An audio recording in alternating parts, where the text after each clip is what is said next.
De nuevo, buenas tardes a todos.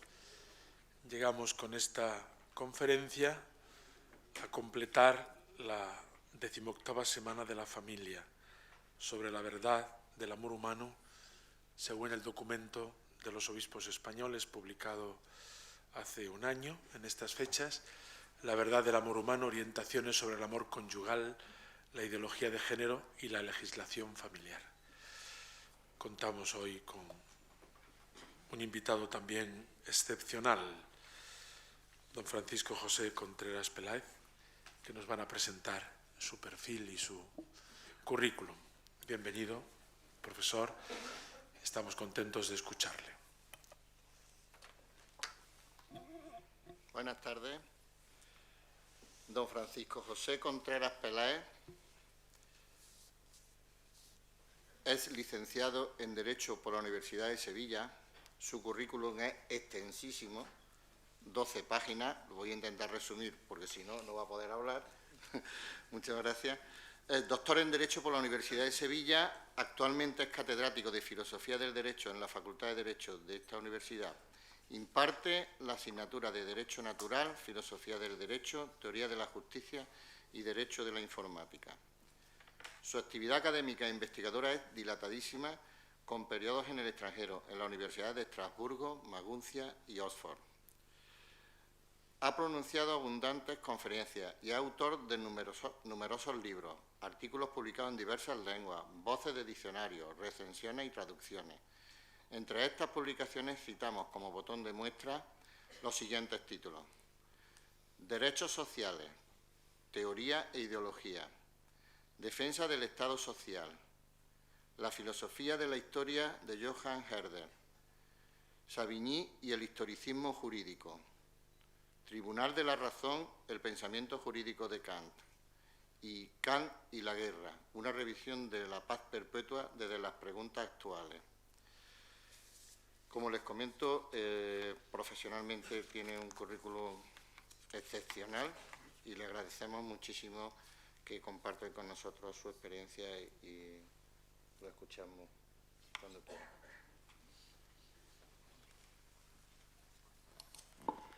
Muy bien, pues buenas tardes. Un saludo y agradezco a don Demetrio, el señor obispo, a los delegados de familia, don Antonio Prieto, por su amable invitación. Es para mí un gran honor estar hoy aquí.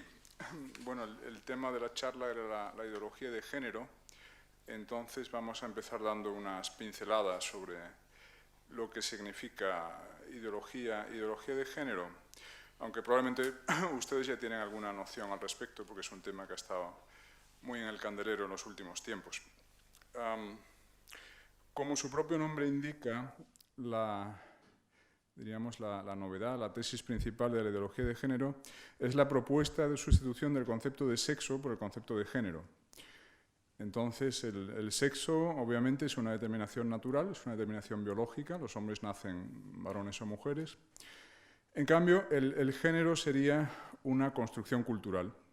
El género sería el conjunto de roles, de expectativas, de características culturalmente construidas y adscritas a los sexos masculino y femenino. Es decir, hay un fundamento biológico, obviamente, hay diferencias biológicas, anatómicas entre hombres y mujeres, pero la ideología de género sostiene que esas diferencias biológicas realmente no son relevantes, no son relevantes, prácticamente son tan irrelevantes como pudiera ser pues, los distintos colores de pelo o colores de ojos. Muy bien, unos nacen rubios, otros nacen morenos y tal, pero eso no implica nada en el sentido de que no aboca a la persona a tener una determinada sensibilidad, un determinado rol social, una determinada forma de vivir. Pues algo así ocurriría con el sexo. Las diferencias naturales entre hombres y mujeres carecen de toda relevancia psicológica, emocional, cultural, social. Y si los hombres y las mujeres parecen distintos es porque han sido educados en forma distinta, sostiene la ideología de género. Es decir, al niño varón desde pequeño se le educa, se le acostumbra a reaccionar como varón, a sentir como varón, y con la niña ocurre lo propio, y de esa forma pues, terminan emergiendo las distintas sensibilidades, las distintas formas de reacción distintos modos de vida incluso. En todo esto hay mucho más de cultura que de naturaleza. Esta sería hay mucho más de construcción cultural que de fundamento natural. Esta sería la tesis central de la ideología de género. Notemos un paralelismo, no solo paralelismo, sino yo creo que hay mucho también de correlación causal con la tendencia cultural reciente a privar de relevancia al dato biológico de la filiación genética. Es decir, la humanidad durante milenios atribuyó una gran importancia a la filiación genética, es decir, al hecho de que un niño fuese hijo de este hombre y esta mujer. Se consideraba que el hombre y la mujer que engendraron al niño estaban, digamos, llamados a ser también sus padres sociales, a ser las personas que cuidaran de él, que velaran por su educación, que lo alimentaran, etcétera, hasta que sea capaz de valerse por sí mismo. Y de hecho este es el fundamento del matrimonio. El matrimonio es una institución que básicamente está al servicio de eso, digamos, asegura la vinculación del hijo con sus padres biológicos. Especialmente la vinculación del padre, porque, diríamos, la maternidad no es un problema, viene ya heredada del mundo animal. Las madres naturalmente tienden a quedarse con sus hijos, es muy extraordinario, es muy excepcional que una madre abandone a sus hijos. En cambio, la retención del varón es otra cuestión, es decir, la paternidad históricamente, antropológicamente, es más problemática de lo que es la maternidad. Lo que consigue la institución del matrimonio es retener al varón junto a la madre de sus hijos y, digamos, emplazarle a la colaboración en la educación, en el sostenimiento de la familia, y así aparece la familia conyugal.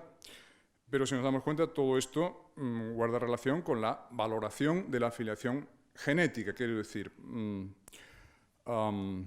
no da igual quién haya concebido al niño, quienes lo han concebido también deben cuidar de él. Esta idea nos parece, estamos tan acostumbrados a ella después de milenios de civilización que la damos por supuesta, y sin embargo es una idea que está siendo erosionada, se encuentra bajo ataque, ¿no? Pensemos en el matrimonio homosexual, el matrimonio homosexual casi inevitablemente conduce también a la noción según la cual los homosexuales no deben ser menos tampoco en el aspecto de la paternidad, también ellos tienen derecho a la paternidad, y esto obviamente nos conduce a la deseabilidad de la paternidad artificial. Evidentemente, 2 hombres o 2 mujeres no pueden engendrar. Por tanto, ese hijo al que supuestamente tienen derecho tendrá que ser conseguido mediante reproducción artificial o bien mediante adopción. Reproducción artificial, es decir, vientres de alquiler, inseminación artificial, etc. Bueno, la aceptación de eso inevitablemente implica la relativización del dato de la filiación biológica, filiación genética. Digamos, no importa mucho quiénes sean los padres genéticos del niño. O, digamos, se disocia la paternidad genética de la paternidad social. Una cosa es quiénes sean el hombre y la mujer, de cuyos genes viene el niño, que sean los padres genéticos del niño, y otra cosa es quiénes deban cuidar del niño. Y ambos no tienen por qué coincidir. Los padres sociales no tienen por qué coincidir con los padres genéticos. Y esto obviamente abre ya la puerta a todas las configuraciones imaginables. Son 2 hombres que cuidan de un niño, 2 mujeres que cuidan de un niño, o bien hombres o mujeres que en solitario deciden intentar la paternidad o la maternidad, también a menudo recurriendo a técnicas de reproducción artificial. Es el fenómeno que en Estados Unidos se llaman las single mothers by choice, las madres solteras por elección. Ha habido madres solteras en toda la historia, pero, digamos, eran madres que o bien eran abandonadas por sus hombres o se quedaban viudas, etcétera, no llegaba a cuajar la pareja. Pero el nuevo fenómeno implica que la mujer desde un principio disocia su vida amorosa, es decir, ella tendrá las aventuras amorosas que sean, pero disocia completamente su vida amorosa y sexual de su vida reproductiva. Una cosa va por un lado, otra va por el otro. Y cuando la mujer considera que ya necesita tener un niño, acude a un banco de semen y se hace inseminar. Esto es maternidad por elección, como se la llama allí y tal, ¿no? Es la culminación de este proceso de relativización de la filiación biológica o negación de la relevancia moral de la filiación biológica. Obviamente, el niño que es concebido así, pues nunca sabrá quién es su padre. Su padre es un donante anónimo y tal, ¿no? Esto. Bien, entonces traigo esta colación porque veo un paralelismo entre las dos cosas. La ideología de género niega la relevancia del dato biológico del sexo, de ser varón o mujer. Esta nueva ideología de la pluralidad de los modelos de familia y tal niega la relevancia del dato biológico de la filiación genética. ¿Qué más da quienes pongan sus células sexuales? Lo importante es quién va a cuidar del niño. Y se puede declarar padre social a cualquiera que ande por allí. Es decir, el nuevo novio de la madre, la nueva mujer del padre, ahí tenemos ya toda la pluralidad de familias reconstituidas, ¿no? Mujeres que se vuelven a casar, hombres que se vuelven a casar, la pluralidad característica de los nuevos modelos de familia. Bien, bueno, volviendo a nuestro tema, lo primero que hay que decir, en mi opinión, acerca de la ideología de género es que no es verdadera, es decir, que no es cierto que masculinidad y feminidad sean meras construcciones culturales y que no sean realidades naturales. Bueno, los cristianos además lo sabemos por la Biblia, lo sabemos por la revelación, digamos, porque hay un versículo decisivo del Génesis que es aquel que dice hombre y mujer los creó. Y además es un versículo que está ubicado, digamos, en un lugar muy importante de la Biblia, donde se relata la creación. Y de hecho hay dos afirmaciones clave que son contiguas. Hombre y mujer los creó, a imagen de Dios los creó. Y quiero recordar que estas dos frases son sucesivas, están como vinculadas, ¿no? En Génesis 1:27. Ambas son afirmaciones importantísimas, llenas de consecuencias morales. Bueno, el hecho de que el hombre esté hecho a imagen, el hombre y la mujer, obviamente, estén hechos a imagen y semejanza de Dios, por ejemplo, es el fundamento de la dignidad humana. Por eso tenemos derechos, por eso no se nos puede tratar de cualquier forma, porque estamos hechos a imagen y semejanza de Dios. Pero el hecho de que esta afirmación de la semejanza entre Dios y el hombre esté justo al lado de la afirmación de la dualidad sexual, hombre y mujer los creó, nos está indicando muchas cosas. Nos está indicando, en primer lugar, que el hombre y la mujer son iguales en dignidad, obviamente, ¿no? Son iguales en dignidad, ambos son imagen de Dios. Y nos está indicando también que la dualidad sexual es algo muy importante en el plan de la creación. Ha sido deseada por Dios. Dios ha querido que haya hombres y mujeres, ha querido que la humanidad sea sexuada, que la humanidad se presente en estas dos modalidades, la masculina y la femenina. Por tanto, no es un dato baladí o no es un azar de la selección natural o de la evolución biológica, es algo que Dios tenía previsto desde el principio.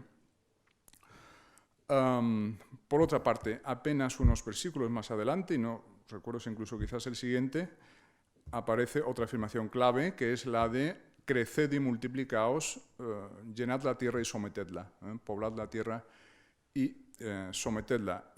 Yo creo que de nuevo no es casualidad que estén tan próximas textualmente las tres afirmaciones. Es decir, al decir llenad la tierra ya se está aludiendo a la perpetuación de la especie, al crecimiento de la humanidad, a la continuación de la humanidad. Esto obviamente está relacionado con la dualidad sexual y ya nos está indicando que la dualidad sexual existe para eso. Hay hombres y mujeres para que sea posible la reproducción, para que la humanidad se perpetúe. Pero llenad la tierra y sometedla significa algo más que el mero crecimiento demográfico, o algo más que la mera perpetuación de la especie. Hay también como un llamamiento, digamos, ¿cómo llamarlo?, al progreso técnico, diríamos, en el lenguaje moderno, al desarrollo económico, ¿no? Llenad la tierra y someted la tierra, someted la naturaleza, domesticad la naturaleza y ponedla a vuestro servicio. Y esto a su vez está relacionado con la dualidad sexual. La dualidad sexual, es decir, el hecho de que haya hombres y mujeres, implica la familia, y la familia implica, diríamos, la creación de riqueza, incluso me atrevería a decir, el afán adquisitivo, la necesidad de expandirse técnica y económicamente para hacer posible ese constante crecimiento de la humanidad, esa constante expansión de la humanidad. Y esta es una idea que me parece interesante, ¿no? La vinculación entre las tres cosas: dualidad sexual, familia y creación de riqueza. Por cierto, que es una intuición que es confirmada de forma inequívoca por, diríamos, la sociología y la ciencia social contemporánea. La familia es un factor de creación de riqueza. Los países con familias fuertes y, digamos, familias unidas, con poca incidencia del divorcio, poca incidencia de la cohabitación, son países que lo tienen más fácil para crear riqueza y para crecer económicamente, porque la familia es también una unidad económica y una unidad de producción, una unidad de creación de riqueza. Se comprueba estadísticamente, por ejemplo, que las personas casadas ganan más dinero. Las personas casadas ganan más, ahorran más, invierten más, tienen un nivel de bienestar superior, y viceversa, la ruptura familiar, la desintegración de la familia, es un factor de pauperización, es un factor de empobrecimiento. Cuando una familia se rompe, inmediatamente aumenta el riesgo de que bien la mujer, bien los niños, que suelen quedarse juntos, caigan bajo el umbral de pobreza. Se produce un empobrecimiento. Curiosamente, los que tanto se preocupan por la pobreza no suelen acordarse de este factor, que es decisivo. Es decisivo. Por ejemplo, en Estados Unidos se habla, donde se estudian estas cosas con más libertad que aquí, porque no hay tanto tabú progre al respecto. En Estados Unidos se ha comprobado o se dice que la ruptura familiar se ha convertido en el factor más importante de desigualdad social, de desigualdad socioeconómica. Es decir, se habla de una divisoria, es decir, mientras que en la clase rica, digamos, en la clase superior, ha disminuido, se está produciendo un cierto retorno a la estabilidad familiar, ha incluso disminuido la tasa de divorcios, y por ejemplo el porcentaje de nacimientos fuera del matrimonio en el 10% más rico de la sociedad americana es solamente de un 2%, solamente un 2% de los niños nacen fuera del matrimonio. En la clase baja, la ruptura familiar no deja de hacer estragos. Es decir, ellos sí que están, verdaderamente la familia está casi desapareciendo en algunas zonas, en los negros, por ejemplo. El 70% de los niños negros ya nacen fuera del matrimonio. Y la tasa de divorcio no deja de aumentar, la tasa de cohabitación también. Y esto contribuye a aumentar la diferencia socioeconómica entre ricos y pobres. Es decir, porque esto implica que a la desventaja económica los niños de la clase pobre añadirán la desventaja social de no haberse criado con su padre y su madre. Y esto tiene consecuencias. Es decir, y además esto también lo puede medir la ciencia social. Los niños que se crían con su padre y madre biológicos casados entre sí, automáticamente tienen mejores resultados académicos. Estadísticamente, digamos, van a tener mejores resultados académicos, más probabilidades de cursar estudios superiores, diríamos, un estado psicológico, emocional mejor, en general, menos depresión, menos inadaptación juvenil, menos delincuencia juvenil, menos probabilidad de caer en drogadicción o en alcoholismo, menos probabilidad de embarazos juveniles, por ejemplo, y de actividad sexual prematura, etc. Bien, la familia como factor de creación de riqueza. Tengo aquí algunos datos. Por ejemplo, los hombres casados en Estados Unidos estadísticamente tienen ingresos un 12% superiores al ingreso personal medio.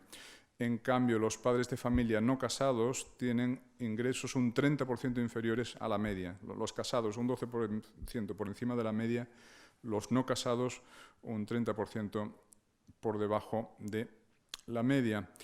El matrimonio, el hecho de estar casado, le aporta al hombre estadísticamente una prima de un 18% en sus ingresos. Y esto no porque el empresario discrimine entre casados y solteros y pague más a los casados, es que los casados se esfuerzan más en su trabajo. Y por consiguiente, ascienden antes, ganan puestos, etc. Y todo esto, a su vez, está en la naturaleza de las cosas. Quiero decir, la necesidad de sostener a la prole, la necesidad de alimentar una familia, es la motivación económica más formidable que ha existido en la historia. el padre de familia tiene que llevar el pan a sus hijos. Bueno, esto hace que se esfuerce más, que arriesgue más, que invierte, que acometa empresas económicas que quizás no acometería de otra forma, que asuma riesgos, etc. En cambio, el individualismo lleva, no voy a decir a la vagancia, pero sí, digamos, a una mentalidad cortoplacista. ¿Para qué voy a ahorrar si no tengo a quién dejárselo? ¿Para quién ahorro yo? ¿No? Yo me voy fundiendo los ingresos a medida que me van llegando, a vivir que son 2 días y comamos y bebamos que mañana moriremos. Esta es la mentalidad característica del soltero. No digo que se cumpla en todos y cada uno de los casos, pero son unas tendencias generales, por otro lado lógicas y esperables, ¿no? Bueno, pero volvamos a la ideología de género. Decíamos que los cristianos por revelación sabemos que sí es importante la dualidad entre hombres y mujeres, no es un azar de la evolución natural. Y bueno, lo sabemos no solamente por la revelación, sino que lo sabemos también por la ciencia. Es decir, lo que ocurre con la ideología de género es que tiene muy poca base científica. Es la ideología de género lo que es una construcción cultural, no la masculinidad y la feminidad. Una construcción cultural bastante gratuita. Bueno, yo no soy competente en neurobiología y podría patinar entrando demasiado en profundidades, pero los que entienden de esto dicen que la neurobiología cada vez descubre más diferencias entre el cerebro masculino y el cerebro femenino. No tienen la misma configuración, funcionan de forma distinta. El cerebro masculino es más grande. Esto no significa que los hombres sean más inteligentes que las mujeres. Si lo fueran, lo diríamos, porque no hay que ocultar la verdad por respeto de lo políticamente correcto, pero es que no es verdad. Es decir, los test psicológicos y tal, una y otra vez, dan promedios de inteligencia muy similares en hombres y mujeres. Pero se sabe que la configuración neurológica no es la misma. Las hormonas, por supuesto, no son las mismas. Digamos, la diferenciación sexual es un proceso que comienza prácticamente en la concepción. Ya desde la concepción, diríamos, la interacción del embrión con las hormonas de la madre es distinta en el varón y en la mujer, es decir, en el embrión de sexo masculino y de sexo femenino, y esto determina un desarrollo distinto. Por otra parte, ustedes saben que la masculinidad y la feminidad está impresa en todas y cada una de las células del organismo.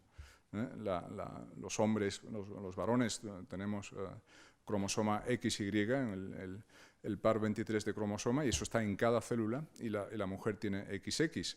Por eso cuando se habla de cambio de sexo, bueno, el cambio de sexo es una tomadura de pelo. Lo que se puede hacer para cambiar de sexo es extirpar los genitales masculinos, por ejemplo. Pero ese pobre hombre al que se le ha emasculado seguirá siendo varón en todas y cada una de sus células. Lleva, digamos, sellada la masculinidad en su código genético. Hay un libro interesante sobre esto, que es de Francisco Rubia, El sexo del cerebro, donde explica estas diferencias neuronales y cerebrales entre varones y mujeres, diferencias que a su vez dan lugar a diferencias de comportamiento, diferencias de sensibilidad, diferencias emocionales, etc. Bien, bueno, entonces, ¿de dónde ha salido la ideología de género? Bueno, pues la ideología de género es presentada por algunos como la tercera metamorfosis del feminismo. Algunos lo llaman feminismo de tercera ola, se distinguen como tres oleadas en el desarrollo histórico del feminismo. Una tercera ola que se desarrolla a partir de los años 90. Por ejemplo, Judith Butler es la autora más relevante, un poco la líder intelectual de esta mutación del feminismo. Entonces vamos a reconstruir muy brevemente la génesis histórica, ¿no? El desarrollo histórico del feminismo. ¿Qué fue el feminismo de primera ola? El feminismo de primera ola, el feminismo clásico, digamos el feminismo anterior a los años 60 del siglo XX, y bueno, se remonta al menos al siglo XVIII, con aquellas precursoras bastante heroicas como Mary Wollstonecraft, autora del libro Reivindicación de los Derechos de la Mujer, publicado en 1792, en plena Revolución Francesa. Mary Wollstonecraft es una figura muy interesante porque era la esposa del filósofo anarquista William Godwin. Ambos tuvieron una hija, Mary Godwin. Mary Wollstonecraft murió durante el parto. Esta Mary Godwin más tarde se casó con el famoso poeta romántico Percy Shelley, se convirtió en Mary Shelley, y Mary Shelley, como saben muchos de ustedes, es la autora de la novela Frankenstein. Y bueno, se dice que interpretaciones psicoanalíticas sobre el monstruo de Frankenstein, es que ella se sentía culpable porque su madre había muerto durante el parto, se sentía como un monstruo, de la misma forma que el monstruo se rebela contra su creador, intenta matarlo, así ella había matado a su madre. En fin, bueno, estos son divagaciones. Volviendo el feminismo clásico. El feminismo clásico yo lo veo como digamos, la proyección del liberalismo a la cuestión de las diferencias entre hombres y mujeres. Es decir, el feminismo clásico tenía reivindicaciones en general muy razonables. Se trataba de abolir las discriminaciones legales por razón de sexo. Se trataba de conseguir que las mujeres tuviesen derecho a estudiar, tuviesen derecho a trabajar, tuviesen derecho a votar. Esto era muy importante. Recordemos el movimiento de las sufragistas en muchos países occidentales a principios del siglo XX. Tuviesen derecho a contratar, a enajenar bienes, a hacer contratos y tal. Recordemos que, por ejemplo, en España, hasta fecha muy avanzada, la posición jurídica de la mujer casada, especialmente la mujer casada, curiosamente la mujer soltera, tenía una posición jurídica mucho más ventajosa, mucho más equiparable a la del varón. Bueno, tenía serias cortapisas, ¿no? La mujer casada tenía que pedir permiso al marido para una serie de cosas. Esto cambió ya definitivamente con una gran reforma del Código Civil en 1975. Pues bueno, el feminismo de primera ola lo que pedía era igualdad ante la ley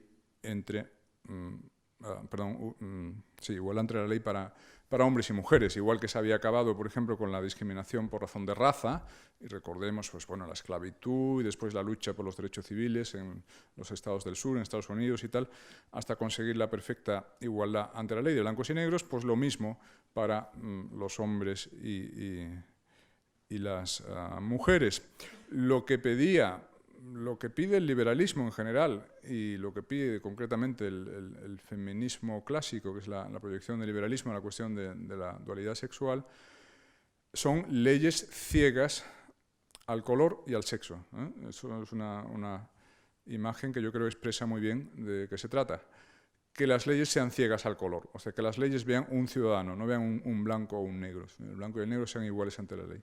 Y que de la misma forma las leyes vean un ciudadano y no un hombre o una mujer, que no discriminen en función del sexo, que las mujeres tengan los mismos derechos legales que los varones. Ya digo que esto a mí me parece totalmente razonable, por lo tanto yo no veo que el feminismo de primera ola haya sido un movimiento negativo. Las cosas cambian cuando pasamos al feminismo de segunda ola que se desarrolla en las décadas de los 60 y los 70 del siglo XX. Porque hacia 1960, digamos que las reivindicaciones centrales del feminismo clásico ya han sido garantizadas, ya han sido conseguidas en la mayoría de los países occidentales. Las mujeres ya votan, las mujeres que quieren ya pueden ir a la universidad, ya pueden trabajar, tal y cual. Bien, entonces el cambio, al salto al feminismo de segunda ola se produce, la novedad que trae consigo el feminismo de segunda ola, es la idea según la cual esa igualdad legal entre hombres y mujeres conseguida es una igualdad meramente formal y carente de sustancia. No sirve de nada haber conseguido la igualdad ante la ley, porque los resortes de opresión de la mujer no están en la esfera pública, o no solo en la esfera pública, sino también en la esfera privada, y muy especialmente en la familia. Muy especialmente en la familia. La mujer sigue oprimida aunque haya conseguido el derecho de voto, el derecho al trabajo y tal y cual. ¿Por qué? Porque el mismo rol de esposa y madre es alienante, es un rol represivo, es un rol opresivo. La mujer, digamos, no puede realizarse dentro de la familia.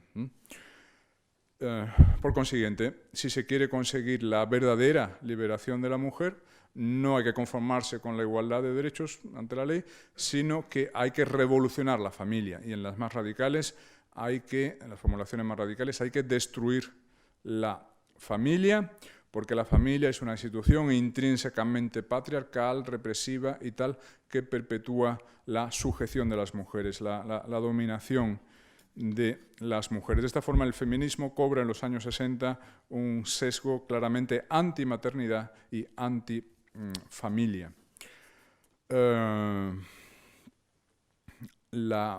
Quizás una de las representantes más conocidas y más influyentes de esta segunda ola del feminismo es la norteamericana Betty Friedan. Betty Friedan publica en 1963 una obra titulada The Feminine Mystique, la mística femenina. Bueno, y allí es donde desarrolla las tesis centrales de la nueva faceta del movimiento, a saber, el papel de esposa y madre es alienante, la mujer casada renuncia a su identidad, disuelve su identidad en su familia, renuncia a la realización personal para sacrificarse por su marido y sus hijos, y eso al parecer es algo terrible. Plantea una dicotomía entre las necesidades de la familia y la ética de la familia y la ética de la autorrealización. Si la mujer quiere realizarse, tiene que escapar de la cárcel de la familia. Hay una frase célebre de esta obra de Friedan, que es aquella de la familia norteamericana de clase media es un confortable campo de concentración. Un confortable campo de concentración. Confortable porque exteriormente todo es muy bonito, la típica casa americana de clase media con su jardín, no sé cuánto y tal, y el coche muy grande y los niños muy sanos, muy sonrosados y todo eso. Lo que está todo el tiempo dando a entender Betty Friedan es que detrás de esa fachada tan bonita hay un trasfondo de frustración de la mujer, de represión. Habla mucho también de la sonrisa de Mona Lisa, dice que la sonrisa de la mujer americana de clase media es la sonrisa de Mona Lisa, es decir, esta sonrisa enigmática que no se sabe muy bien lo que hay detrás, ¿no? Entonces sí, la mujer casada sonríe estereotipadamente en las fotos de familia, pero la procesión va por dentro y en realidad están amargadas y tal y cual. Un poco es esta la línea de argumentación.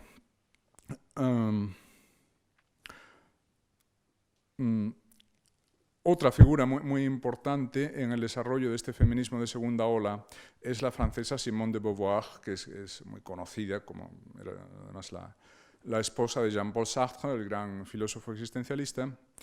Y realmente Simone de Beauvoir fue una precursora, porque ella publica su obra más importante sobre esto, El segundo sexo, pues no sé si en 1951, no recuerdo ahora mismo si a finales de los 40 o principios de los 50. Curiosamente, ambas entraron en contacto, Betty Friedan, la neofeminista norteamericana, y Simone de Beauvoir, la francesa. Betty Friedan entrevistó a Simone de Beauvoir a principios de los 60. Y hay una frase, la entrevista es toda ella alucinante, pero hay una frase que llama mucho la atención. Responde Simone de Beauvoir: no debe permitirse a ninguna mujer quedarse en casa para criar a sus hijos. No debe permitirse a ninguna mujer quedarse en casa para criar a sus hijos. La sociedad debe ser totalmente distinta. Las mujeres no deben tener esa posibilidad, precisamente porque si existe, demasiadas mujeres optarían por ella. Como vemos, aquí Simone de Beauvoir está recomendando un enfoque de ingeniería social totalitaria. Si dejamos que sean las propias mujeres las que elijan, muchas de ellas van a seguir eligiendo lo tradicional, es decir, ser amas de casa, ser esposas y madres. Por tanto, no hay que permitírselo. Es, digamos, un proyecto de despotismo ilustrado. El gobernante desde arriba, que sabe más, debe obligar a las mujeres a abandonar esa forma de vida tradicional por su propio bien, porque ellas no saben lo que realmente les conviene.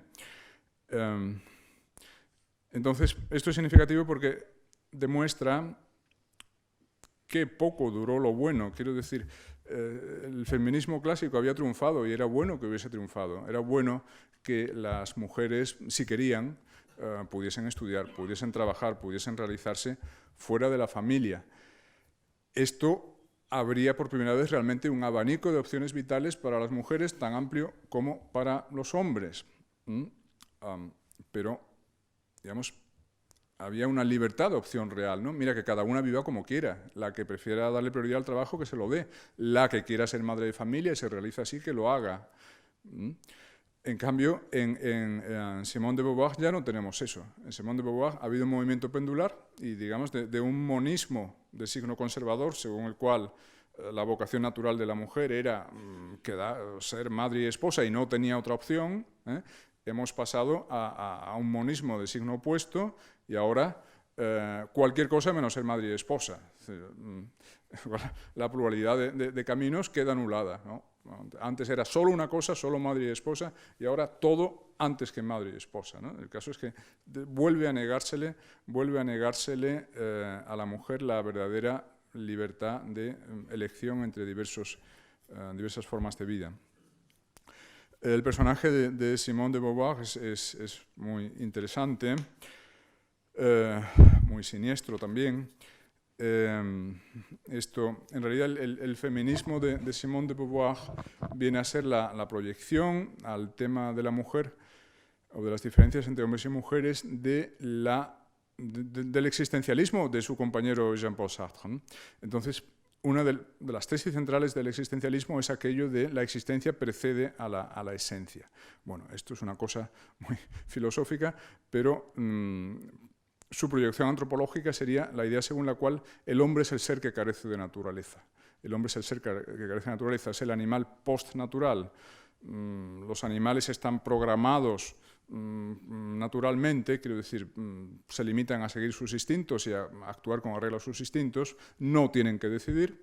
En cambio, nosotros estamos condenados a ser libres. Esta es una famosa, nosotros los seres humanos, estamos condenados a ser libres, una famosa paradójica e impactante formulación de Sartre. Aquí en esta formulación da la impresión de que esto de la libertad es una maldición, realmente es una maldición, estamos condenados a ser libres. Es decir, esta dimensión postnatural, el hecho de que apenas tengamos instintos, el hecho de que no vengamos predeterminados por la naturaleza, programados por la naturaleza para vivir en cierta forma, es como una maldición. Añade a la existencia humana un plus de problematicidad. La vida pasa a convertirse en un problema porque hay que decidir qué hacemos con ella. Y por otra parte, no hay tablas de la ley. No hay instrucciones morales que vengan de arriba, nadie nos ha dicho cómo tenemos que vivir. Sartre es un ateo radical, no hay una ley natural, no hay tal. Por tanto, el hombre tiene que inventarse a sí mismo, el hombre tiene que construirse, tiene que esculpir su identidad sin libro de instrucciones, sin tablas de la ley. Esa es la tarea que propone el existencialismo. Bueno, ¿qué toma de aquí Simone de Beauvoir? Asume todo esto, pero constata una diferencia entre los sexos, y es el hecho de que la mujer, en la mujer hay todavía más vestigios de naturaleza, hay vestigios de naturaleza que no hay en el varón. La mujer está más anclada en tierra, es más telúrica, está como más atada al suelo, más atada todavía a la naturaleza, y esto fundamentalmente por su vocación reproductiva, por la maternidad, el embarazo, etcétera, la posibilidad de quedarse embarazada. Esto ancla en tierra a la mujer y por tanto la hace menos humana, porque la humanidad consiste, lo que diferencia al hombre es la capacidad de inventarse a sí mismo, sin ataduras naturales, la capacidad de construirse a sí mismo. Pues bien, eso se da en forma más rotunda en el varón que en la mujer. La mujer está todavía más anclada en la tierra, y esto es como una maldición. Por tanto, en definitiva, esta Simone de Beauvoir odia la naturaleza femenina, odia la naturaleza femenina. Realmente toda su teoría del segundo sexo, en su teoría ella da forma filosófica a su frustración por ser mujer, a su frustración por ser mujer. Por ejemplo, tengo aquí esta cita, la maternidad es un acto repetitivo. Sí, la maternidad es un acto repetitivo que no diferencia a la mujer de los animales, ¿no? Y más adelante añade, la mujer casada es esclava, condenada a la repetición, no influye sobre el porvenir, no se supera hacia la colectividad, a no ser por mediación del marido. Este es el destino indigno de la mujer casada, ser un instrumento de la naturaleza, pero en el enfoque existencialista de Beauvoir, todo lo natural es, digamos, bajo, está próximo a la animalidad, está próximo a la biología, y eso es indigno del hombre. Lo que hace al hombre tal es precisamente liberarse, emanciparse definitivamente de la biología. En el caso de la mujer, esta emancipación exige la ruptura total con todo lo que sea maternidad, filiación y tal. No puede sorprender, por tanto, que el segundo sexo incluya una apología tremenda del aborto, ¿no? Y de hecho, Simone de Beauvoir se convirtió pues, en una de los referentes intelectuales, digamos, casi la madre espiritual del movimiento abortista en Francia, que ya iba a cuajar más adelante, ¿no? En los 60, los 70. Por cierto, esta es una idea interesante.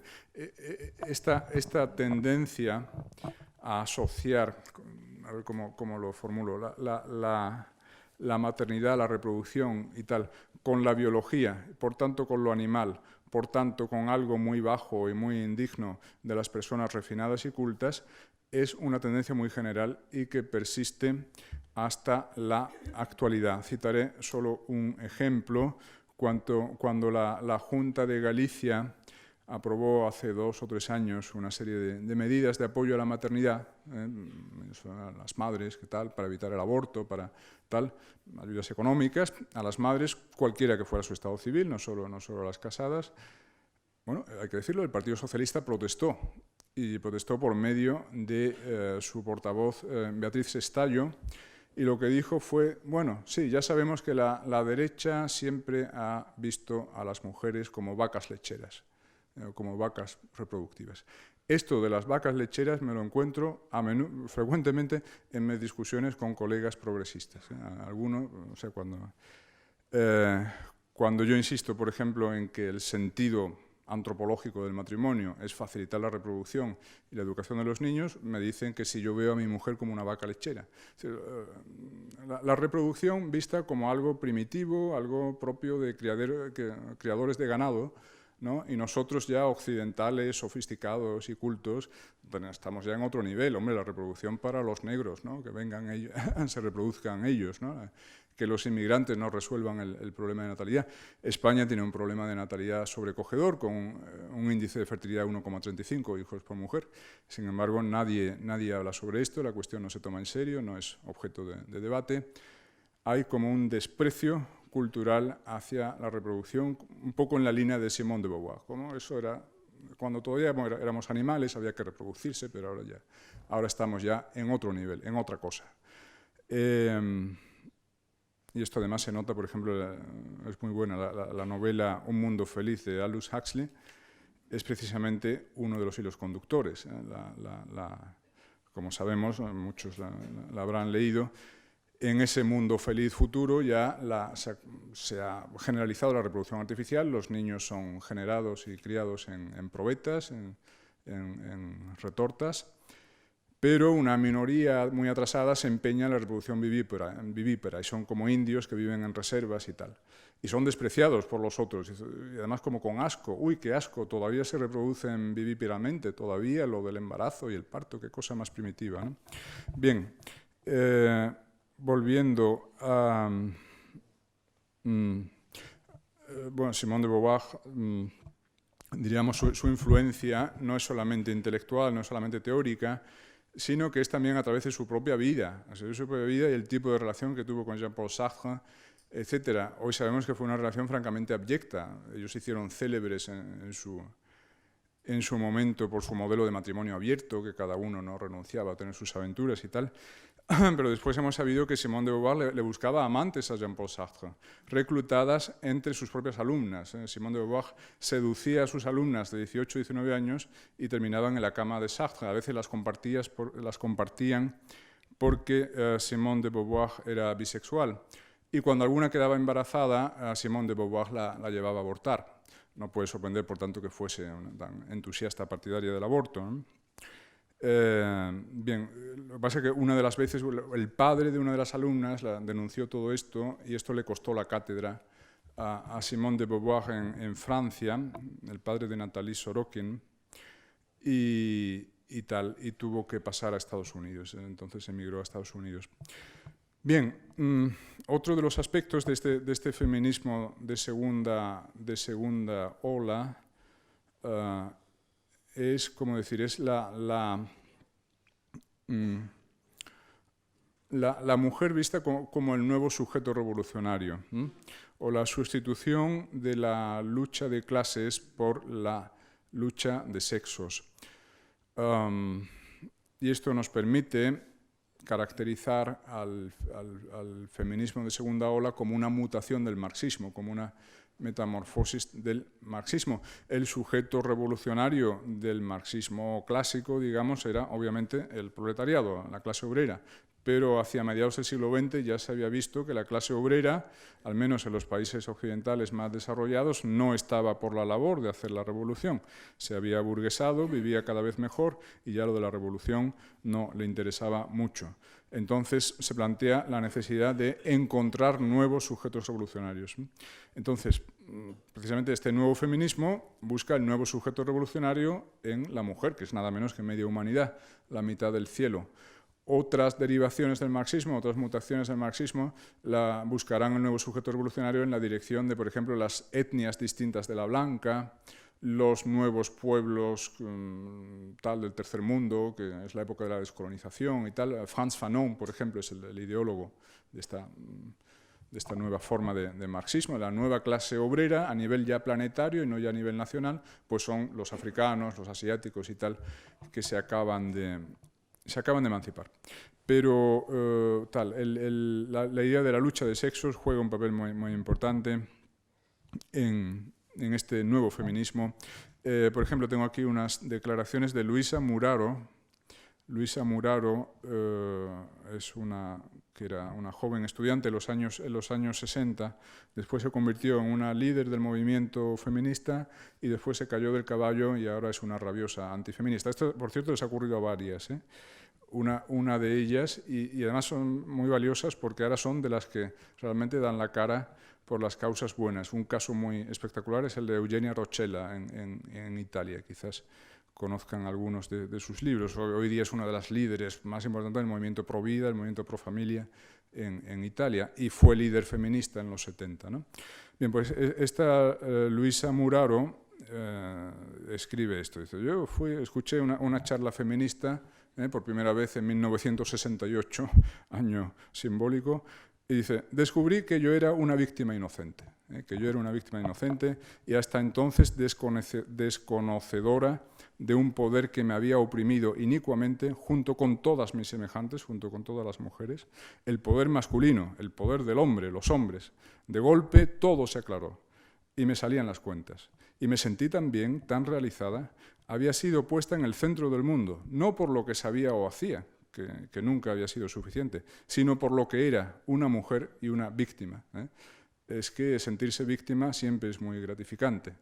Le hace a uno sentirse importante y le exculpa a uno de todas sus responsabilidades, de todas sus deficiencias, de todo eso. Yo no tengo culpa de nada, mi problema es que soy una víctima porque pertenezco a la clase oprimida, o bien la de los obreros, o bien la de los negros, o bien la de las mujeres, ¿no? Entonces, ella explica cómo esto para ella fue realmente una revelación.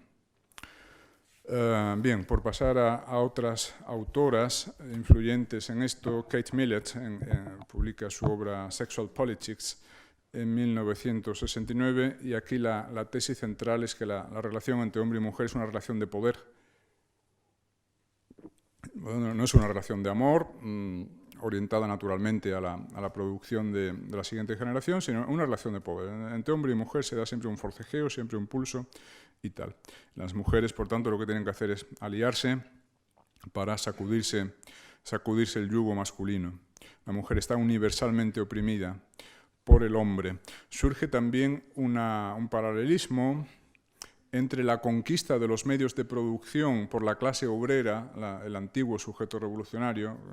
Marx y Lenin decían que los obreros tenían que asaltar el aparato productivo, hacerse con el control de los medios de producción material para hacer posible la construcción del socialismo. Bueno, pues estas feministas como Kate Millett, como también Shulamit Firestone, que es donde se da más claramente esta influencia del marxismo, dicen que de la misma forma las mujeres tienen que hacerse con el control de la reproducción para ser las dueñas del cotarro, es decir, para subvertir el orden social patriarcal.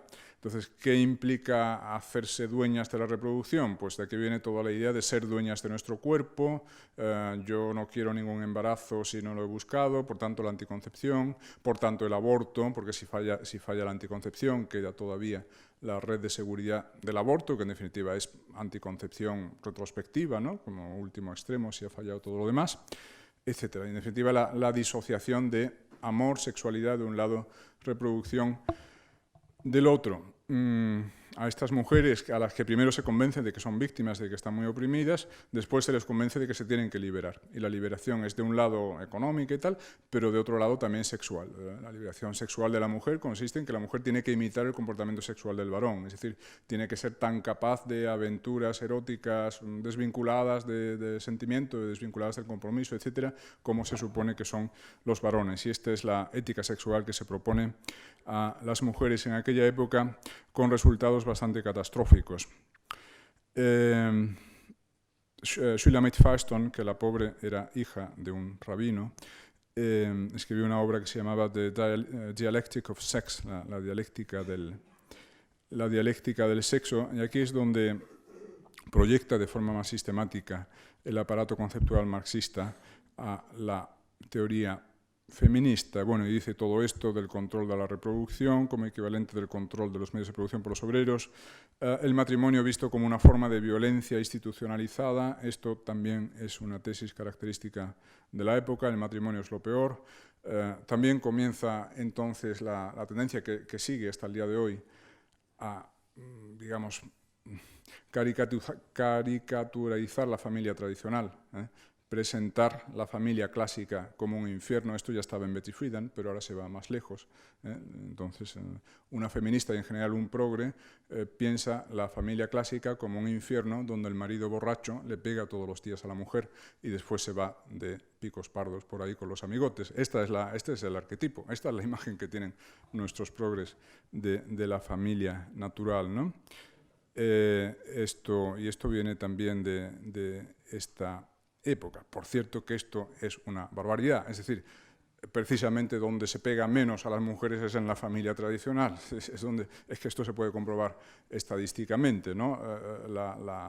Es decir, el porcentaje de agresiones, el peligro que corre una mujer en una relación de pareja es 4 veces superior en una unión libre, cohabitación, que en un matrimonio, y esto son cifras, vamos, ¿no? Lo cual tiene su lógica. Volveré a ello dentro de un momento. Y ya para terminar, porque me estoy pasando de tiempo, neofeminismo de género, etcétera, o sea, bueno, la tercera vuelta de tuerca sería la ideología de género de los años 90, que implica un poco lo que dije al principio, no lo voy a repetir, es decir, ya nos hemos liberado de la familia, ya nos hemos liberado de la maternidad, nos hemos liberado de los embarazos no deseados, nos hemos liberado de la represión sexual. Bueno, nos queda por liberarnos de una cosa que es la condición misma de mujer. Es decir, se considera que la distinción hombre-mujer es ofensiva, es infamante, es tal, por tanto hay que relativizarla, hay que decretar que hombre y mujer son inventos culturales y tal, y que lo único que hay es la libertad infinita del ser humano para construirse a sí mismo, y habrá quien decida construirse pues tomando ciertos elementos de masculinidad y ciertos elementos de feminidad. Cada uno hará las recombinaciones, las hibridaciones que considere oportunas, y digamos la naturaleza no nos obliga a nada, nos inventamos a nosotros mismos como nos da la gana. Bueno, esto obviamente aquí juega un papel muy importante la homosexualidad, claro, porque la homosexualidad tiene algo de tercer sexo o vía intermedia, de tal que toma un poco rasgos de uno y otro polo. Por cierto, la autora más importante de la ideología de género, Judith Butler, es ella misma lesbiana, como también terminaron siéndolo muchas de las líderes del feminismo de segunda ola, Kate Millett y esta gente. La ideología de género ha sido plenamente asumida por el legislador español, por las leyes de los últimos tiempos, leyes sobre todo del periodo de gobierno de Zapatero, pero que hay que decir que no están siendo derogadas por el gobierno actual, que está mostrando una pasividad y una cobardía verdaderamente decepcionantes en este terreno. No voy a enumerarlas todas ellas, las leyes españolas de los últimos tiempos, en los que se aprecia una influencia clara de la ideología de género. Obviamente la ley del matrimonio homosexual es una de ellas, porque relativiza totalmente el rol del hombre y de la mujer, los declara intercambiables, da igual un padre y una madre que dos padres. De hecho, como saben, el registro civil ya no pone padre y madre, sino progenitora y progenitor B. Esta es una expresión simbólica definitiva de lo que decíamos antes, la disociación entre paternidad biológica, que solo puede ser de hombre y mujer, y paternidad social. Paternidad social es que algún adulto cuidará del niño, el que ande por allí, ¿no? O los que anden por allí. Pero quizás, bueno, la ley reciente que más claramente recoge la ideología de género es la ley de violencia de género. Es una ley que es complicado criticar, porque claro, la crítica a uno inmediatamente te salen los otros diciendo, tú quieres que los hombres maten a las mujeres, ¿no? Muy bonito.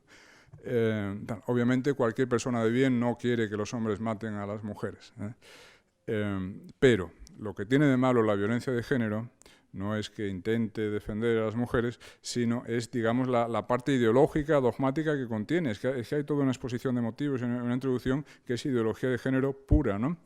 Por ejemplo, el diagnóstico de la violencia. Quiero decir, en realidad el término neutro, el término no ideológico, sería el término violencia doméstica. ¿Y qué es violencia doméstica? Cualquier hecho violento que tenga lugar dentro de la familia. No se prejuzga que la víctima sea siempre la mujer y el agresor siempre el hombre. Oye, a veces hay mujeres muy fuertes y a veces puede ocurrir al revés, que sea la mujer la que le arree al hombre o que alguno de ellos pegue a los hijos. Violencia doméstica habría sido mucho más neutral. No, pero el gobierno anterior se empeñó en poner violencia de género, porque el concepto de violencia de género tiene una carga ideológica mucho mayor. ¿Y qué implica? Implica que esa violencia es producto de las relaciones de dominación patriarcal. Es producto de las relaciones de dominación patriarcal y además que lo dice el preámbulo de la ley.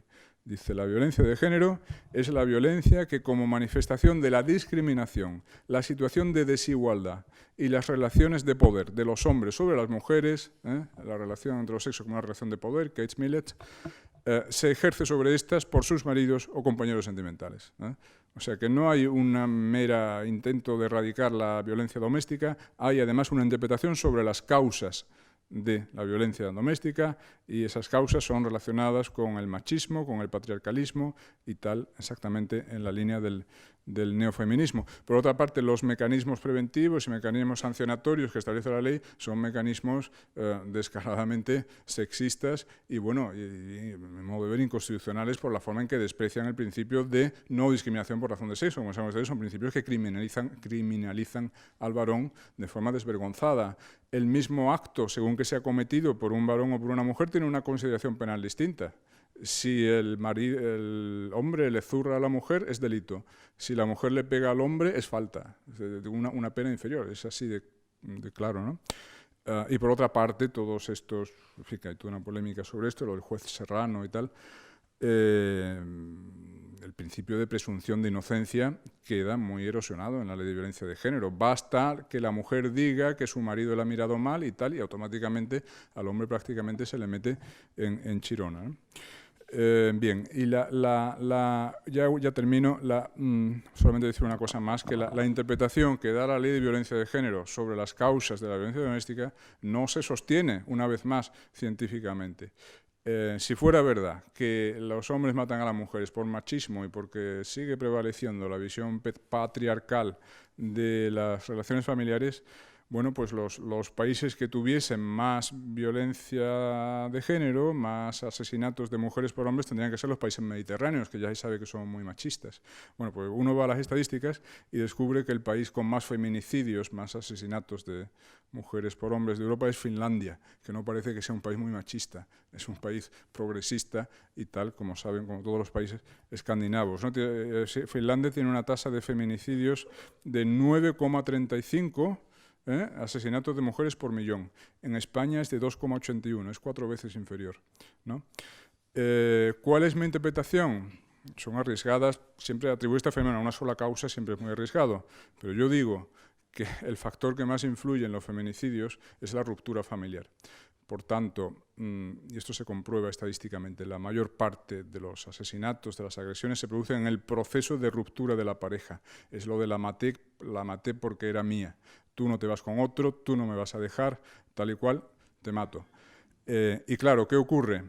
En Finlandia es uno de los países donde la tasa de nupcialidad es más baja. O sea, se ha impuesto la cohabitación prácticamente como el sustituto, el sucesor del matrimonio. Ya la gente no se casa, sino que se va a vivir junta. Bueno, las uniones libres, la cohabitación es mucho más precaria que el matrimonio. Y esto también se puede comprobar estadísticamente. La duración media de una pareja libre, de una unión libre, es de 3 años. La duración media de un matrimonio en Europa es de 14 años. Allí donde haya muchas uniones libres va a haber muchas rupturas, porque las parejas son más precarias, se rompen más fácilmente. Claro, el grado de compromiso de los partners, de los miembros de la pareja, es muy inferior. Yo no me caso porque no me quiero atar definitivamente, el grado de compromiso es inferior.